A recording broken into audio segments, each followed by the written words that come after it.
I was born in Hong Kong, second daughter of a very traditional Chinese family, which if you know anything about traditional Chinese families, that's a very bad positioning. My parents were not, especially my mother, was not very happy to get a second daughter. In fact, to put it mildly, she was rather upset about it to the point that she left me in the hospital for the first 3 days. My birth was followed by the birth of 3 boys.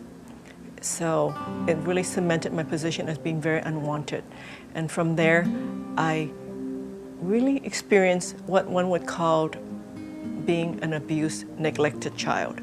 From there, I was blessed to have a grandfather who gave me my name, Hey Li. With that name, I knew that somebody really cared about me and thought I was worth something, that I was going to be destined to be something great.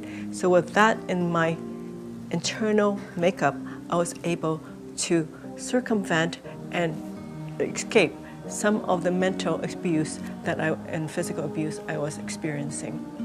And life was pretty tough, but not as tough as what I found out at age 11 that my classmate Rebecca had.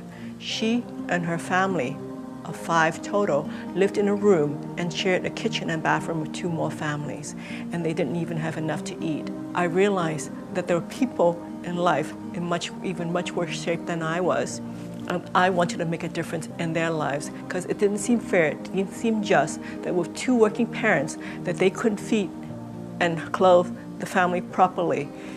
And so my mission in life, my compass point was to make a positive difference. And with that knowledge, packed up my bags and came to America as a young student, working my way through school, did my undergraduate and graduate degree in 4 years in foods and in nutrition and economics, my master's in economics, so that I could go help make a positive difference in people's life. I stepped forward again, found a job with a company that had the same perspective as I did, and more than that, they were willing to take me as I was, a small immigrant woman of color, and take me and rate me and promote me based on my merits.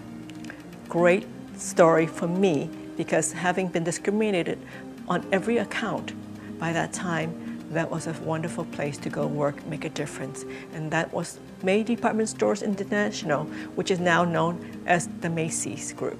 I joined them, and as they can say now, the rest is history.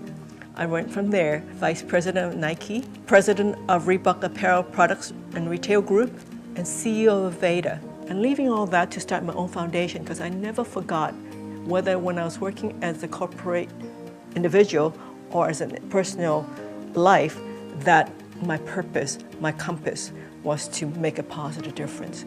So when I was with Reebok, we were able to establish labor standards throughout the world of how our manufacturers would treat their employees, what kind of hours they could keep, what kind of ventilation, lighting, all the things that so many of us in America take for granted had to be established. And there was something that made a difference for all the workers that we work with, but eventually the whole industry. It's something I'm really quite proud of, because I remember the times when I was young and did that myself. People ask me at times, what about your mother? What is she doing now? Isn't she so proud of you? And the short and long answer is, well, no. And people are so disappointed when they hear that. They think, oh, that must be so devastating. But I say, stop for one moment. If you're looking for approval from outside, whoever it is, you will never be happy. You have to allow them to be who they are, and for you to be who you are, and just accept that. My father died many years ago in a plane crash, but before he died, I felt like we had peace. Even though he never told me in so many words he was proud of me, I know in some level he was. So for me, I'm very at peace with my family, and I appreciate who they are, who they were, and what they've given me, and I'm really very grateful. The one thing I want everybody to know is that you, every one of you, have what it takes to get what you want. It's inside of you.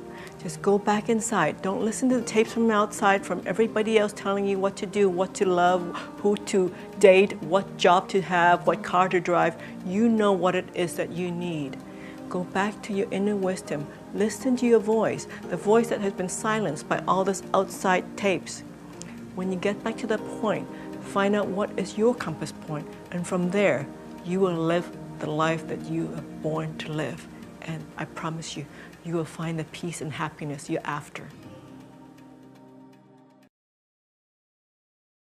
Beautiful term, because it really talks about the inner, that inner knowing that you are living your life purpose, that you're here doing what you were put on this earth to do, however number of years you have here. And from there, when you have the inner peace, there is a manifestation.